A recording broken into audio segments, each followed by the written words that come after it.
There's no place like home. There's no place like home. Dorothy Gale. Welcome to the Simply Retirement Podcast with your host, Eric Blake. This show offers valuable insights and advice on retirement planning, specifically tailored for women. Join us as we explore various challenges that arise during retirement planning and discuss practical ways to overcome them. With years of experience in retirement planning as a financial professional, Eric brings a wealth of knowledge to the table. He is joined by guests who will also offer unique perspectives and insights. Together, they provide practical tips and strategies to help you delegate some of the heavy lifting and make the most of your retirement. Whether you are a widow, divorced, or simply ready to take control of your financial future, this podcast is designed to help you navigate the complexities of retirement planning and make the most of this exciting phase of life. We take a step-by-step approach to help you understand what's next and guide you through the retirement planning journey. So sit back, relax, and let us help you build your retirement on your terms with another episode of the Simply Retirement Podcast with Eric Blake.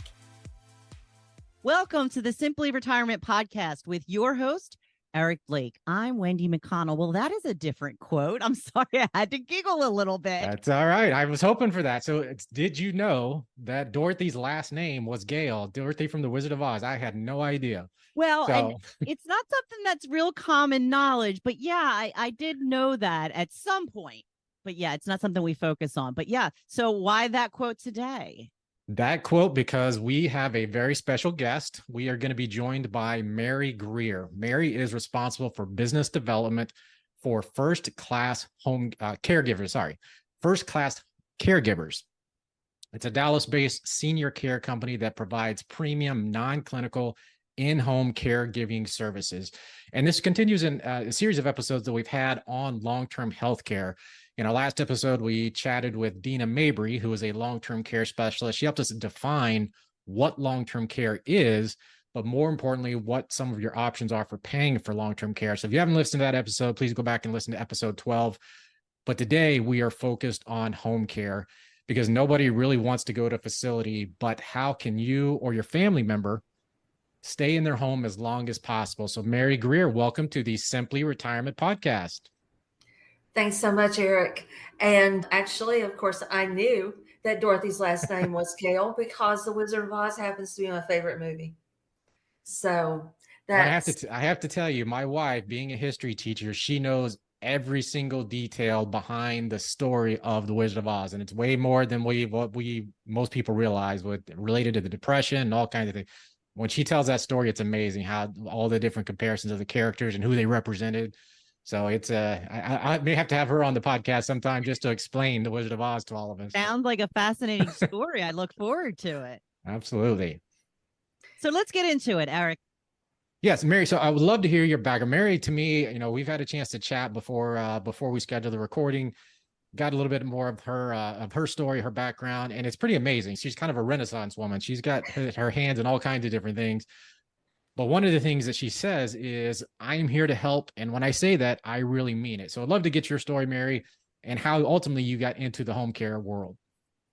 Well, a lot of it has to do, and let's go back to The Wizard of Oz just a second. I always watched it with my grandmother, and she would never let me watch the part about the flying monkeys because she thought that was a little too scary for me as a child. So I, to this day, have never seen the part of The Wizard of Oz with the flying monkeys. I always get up and leave the room, turn my head or something. So I really enjoyed the time that I had with my grandmother. And that led me a lot into what I'm doing today. I do not come from an elder care background. I don't come from a clinical background. I come out of automotive and construction. That's about as far away as you're going to get. But I was the caregiver for my grandmother, for my mother, for my daddy, and for my great Aunt Rose because she and I outlived everybody else. That put me on the path. I love working with seniors, disabled, veterans, the folks that sometimes fall through the crack or get forgotten.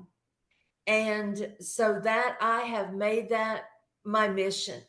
I have a mission statement that the first thing as you develop an illness or get older or have an accident, the first thing, you don't lose your eyesight, your hearing, your sense of smell, your ability to walk. The very first thing you lose is your dignity. And I get up every morning and I go to work with the plan to give someone back their dignity. I feel like in home care that I have that ability to every day to touch someone in some way that gives them back a portion of their previous life and gives them back a little bit of dignity that a disease or an accident or old age has taken away from them.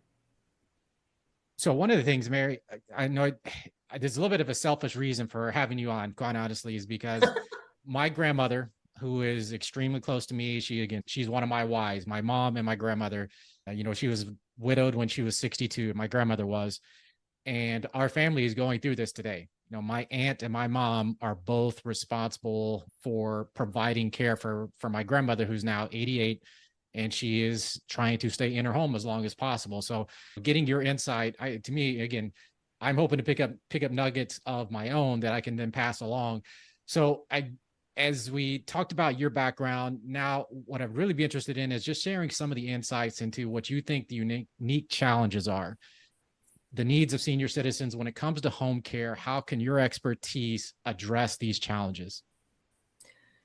Well, the first thing that we do as a company with First Class Caregivers is when we start talking to the family, we go out and do an assessment. All of our assessments are free, and that helps us to determine what's going on. Because sadly, when you see grandma or your loved one, when you see them every day, you may not see different parts of the decline.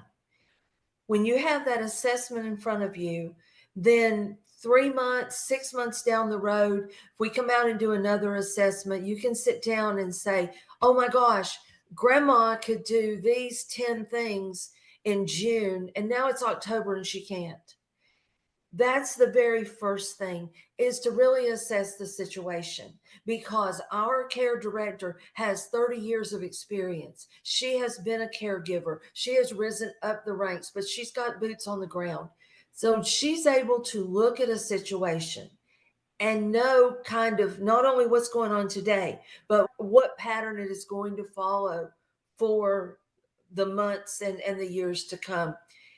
It's very hard on the family members to be caregivers. I'll be honest, I've done it. It ain't easy and it ain't pretty either.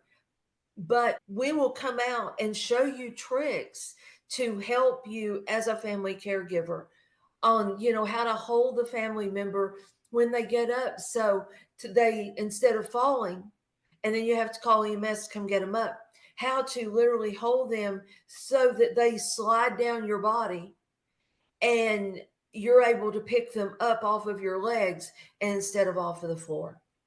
She shows ways to get people in and out of the bed so as not to hurt them. Because as you get older, just somebody catching you by the arm or something can break your arm or cause a big skin tear. That's what we try to do, is to educate. Everybody wants to stay in their home, and actually tests prove that you'll probably live 4 to 5 years longer if you're in your home, or in what you consider home. It may be a community, but if you're in your home, because you're there where your church is, where your friends are, where your grocery store, you can walk somewhere, and it gives you a sense of peace. But as we know, that isn't always possible without having help.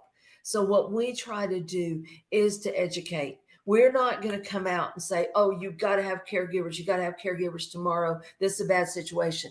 Even if it is, we're not going to approach it like that. We're not in the business to scare anybody. But we want to come in, we want to educate you, and then we want to find out what your needs are. Maybe it's where you or your family can't afford to go to a community. I will be very honest, communities are very expensive. Right. And so staying at home, you already own that home. So when you stay at home, that does cut down a lot on your expenses. When somebody can come in and give the caregivers a break, that helps a lot too. And we try to be able to do that maybe a weekend off or a week off or something like that. And it makes it easier to keep your loved one. But the very first thing is let's get them assessed. Let's see what's going on in the home, because a doctor can assess you in his office, but he doesn't see your home. And my joke to this is my mother had a 3,800 square foot house and she collected throw rugs. And when she broke her leg, I cannot tell you how many trips I made to the garage with an arm loader to throw rugs over my arm, because she loved her rugs. She didn't want carpet. So we can assess the home. We can watch your family member in that home and tell you things. So my first suggestion is to get a company. Now, I want it to be First Class Caregivers, but we know that there's a lot. There's over 600 caregiving companies in the DFW area. Now, I personally think we're the best, but call someone, get them to come out and do an assessment, see your family member in action at home, and start from that point. No, have you a starting point, draw you a baseline, and then we can go from that point. So once, let's say, okay, so an assessment has been done and it's been determined that either by your recommendation or, you know, a joint effort between family and and your group, what type of care could somebody expect? What would be kind of an example of a caregiving situation where you're coming into the home? What types of services can you handle? Those types of scenarios. Well, of course, we're non-medical. So if they need some type of medical treatment, we can do medication reminders, and we do, to make sure the medicine is taken. But what we can do is we go in. I like to think of us not so much as a company. We're going to come in and develop a relationship with the client and with the client's family. I like to think of us more as your cousin Maud has come for the day to help. We come in, we do meal preparation. Very important that our seniors eat regular meals and drink their water. So we're going to constantly be reminding you of water, because when that UTI sets up and someone has dementia, has Alzheimer's, and is developing sundowners, if they're not drinking water, they're going to have a UTI. And honestly, they're probably going to end up in the hospital. But we come in, we do that meal prep, we help with the baths, we can do a standby assist. If you need us to, we can hop right in there and help in the shower. We provide transportation to doctor's appointments. We can go in and make notes if the family needs that. We do light housekeeping, do laundry. We really can do anything that you want, because we build a program for every single person that we have as a client. Now, some companies will give you a menu to choose from. We don't do that. We build the program that you need, your family member needs, and we base everything off of the needs at that moment. We can walk the dog. We have one client that we help the little old ladies feed the horses. So we're there to do what you need. And we're not, one thing we're not going to do is we're not going to be sitting around on our phone or anything like that. Well, in conclusion, we do exactly what you need. So we can, we'll go through on the assessment and we will find out what you need. 3 meals a day. We can start at 4 hours of care. We can go all the way to 24/7, and we can do live-in. It depends on what the person in the family needs. Well, I have to share just a quick story, because you actually described almost the exact scenario that my grandmother's dealing with the do you call it sundowners? Is that what it's called? Yes, sundowners. Where you get a little bit later in the afternoon, she kind of forgets where she's at, that she's actually in her own home. But one of the most amazing things, and I know this is a memory thing, but she'll forget where she's at. Remembers the dog that I had when I was a teenager. Yeah. So she has the pictures that are running across. So she got the video pictures that scrolls through all different pictures from everywhere. And she remembered the dog that I had when I was, in my teens. And she goes, "Oh, there's you and Sandy running down the beach." It's just the most amazing thing that she remembers that like it was yesterday. And It's just, it's one of those things you're happy that she still remembers, has those memories in her mind that she can look back on. even though obviously it's somewhat sad that she has those, because it gets frustrating. And that's one of the biggest challenges. And we're coming into the season of it getting dark earlier and being dark later in the mornings. I recommend everyone go to your hardware store, Lowe's, Home Depot, Ace Hardware, and get the lights, the light bulbs that simulate sunlight, and put those in the house, because it will give them more of an idea of sunlight, and it eases them more into the evening hours, and especially during the winter when it's already dark and you have maybe a dark cloudy day, it really will help the person to have simulated sunlight. That's an excellent suggestion. So in terms of just a couple more questions. So how do most people pay for your services? Is it just strictly out of pocket, long-term care insurance? What are the options that are available when people need to pay for this types of care? We accept long-term care insurance, and we work with all companies. If it's a company we haven't worked with, it takes maybe 5 minutes for us to get set up. So we do long-term care, we do private pay, of course, and we accept VA. Got it. Okay, excellent. So I try to wrap up with this question. If there's a situation, think of a family, maybe an individual where you felt like, this is where I really made a difference in somebody's life. Is there an example you can give? You don't have to share names, of course, but just where it touched you and you say, this is really why I do what I do. Yes, we have a couple of little old ladies, and I say that very lovingly. And by us coming in, we've been able to keep them in their home. They don't want to leave their home. It is the house that was left to them by their parents.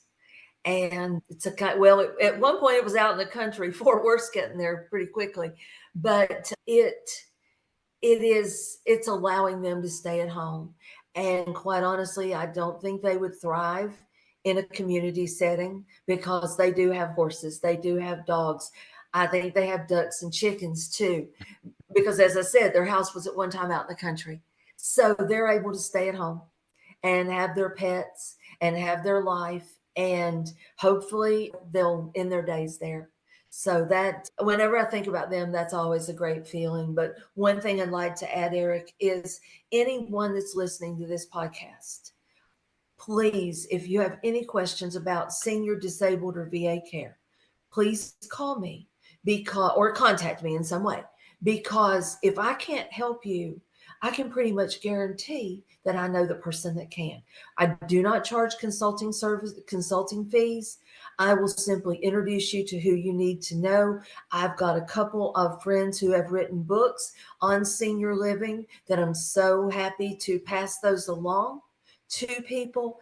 And please let my network work for everyone that has questions in senior or disabled or veterans care, because I will help you. So do you know, there's a couple of books maybe you could list that we could maybe put in the show notes? Yes. In fact, I have copies right here. We have Secrets to Senior Living, and that's the step-by-step guide to choosing the right option for your family. That is written by Tiffany Ricketts. Okay. Tiffany actually owns a care home in Denton. I was out there last week. It's magnificent. And it is a home setting. That's becoming an option for our seniors. And then, very important, we have Paying for Long-Term Care. It's the essential guide to understanding and funding senior care. And that was written by Jules Hicks. I believe you're going to have Jules on your podcast. Yes, we already had Jules on.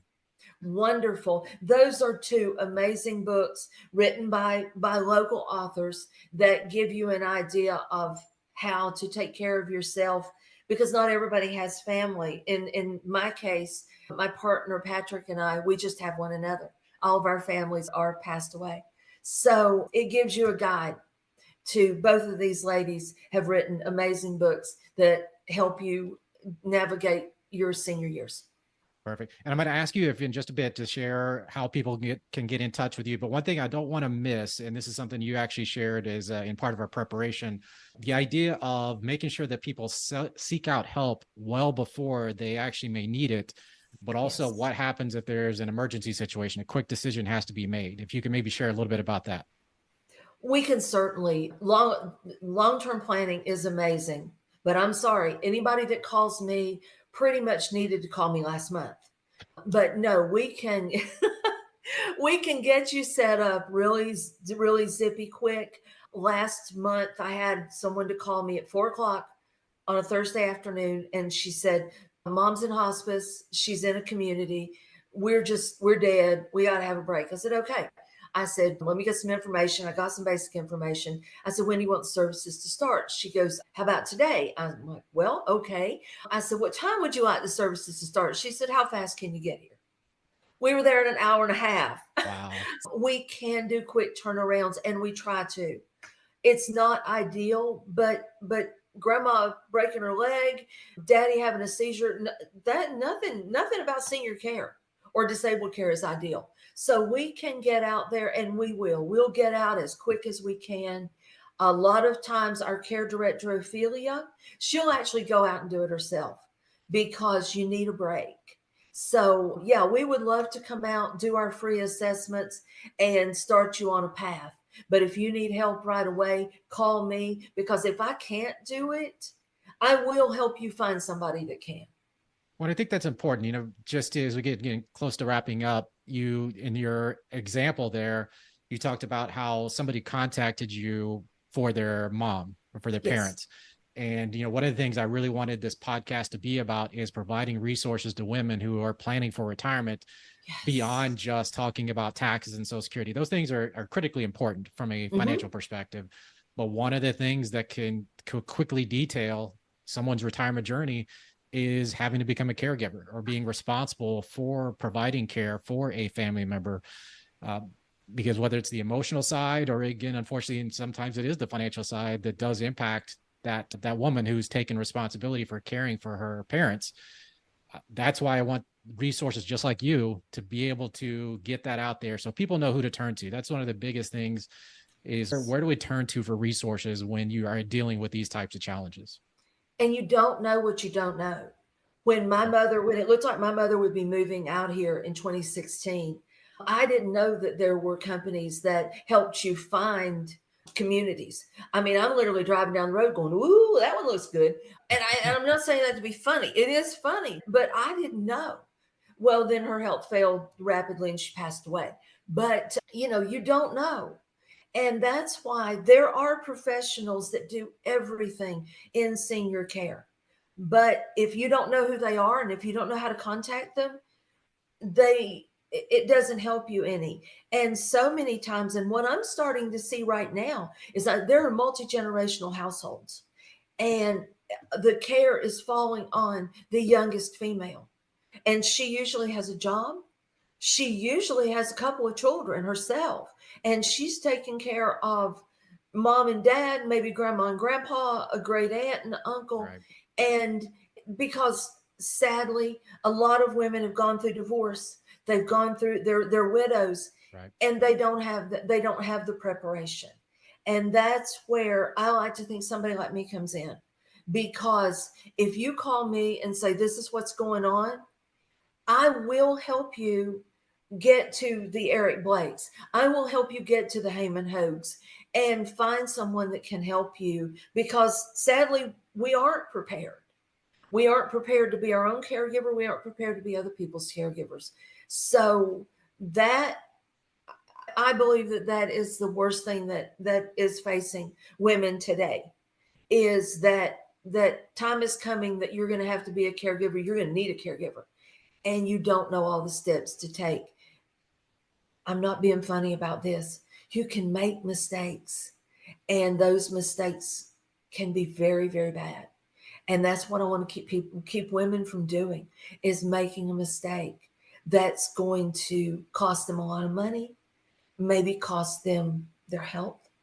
And that's why, like I said, I get up every morning and go to work. I don't have to work, but I love what I do, and I want to help other women. I've been through a divorce. I've been through the death of a spouse. So I know from both sides. Right. And I've been very fortunate, but a lot of people haven't.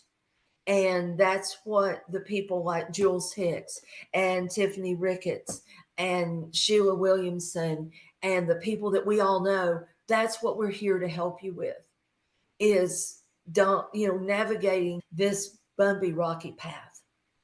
Well, that's a perfect segue. So how can people get in touch with you? Website, phone numbers, anything you want to share on how people can get best and beat? Well, you can go to our website, of course. That's firstclasscaregivers.com. It's all spelled out. You can email me. My email address is mary.greer@firstclasscaregivers.com. And you can call or text me. My phone number is 214-738-4939. And if you reach out to me, I will get back in touch with you. And even if it is something, even if it's a Medicare, Medicaid question that I don't accept, but I know the guru and I'll send you straight to him. He was actually this week able to work with one of our single moms to get her dad into a facility next day that took Medicare, Medicaid pending. Perfect. Well, thank you so much for joining us today, Mary. Please reach out to Mary Greer if you have questions or would like more information about how she can help you and your family and how First Class Caregivers can help. We're also going to be sure, again, to share her contact information in the show notes. If you'd like to learn more about us at Blake Wealth Management, please visit our website at blakewealthmanagement.com. There you can learn more about our team, myself. You can access many of our free resources, including our newsletter, our YouTube, our blog. And if you're a woman that is less than 5 years from retirement and you have questions about how to optimize your Social Security benefits, minimize your lifetime tax liability, and invest smarter, be sure to click that Start Here button that you're going to find on the website to learn more about our process for helping you make an educated and informed decision about whether we are the right firm to help you navigate your retirement journey. And thank you all for listening today. Please like, follow, and share this podcast with your friends. Until next time, I'm Wendy McConnell.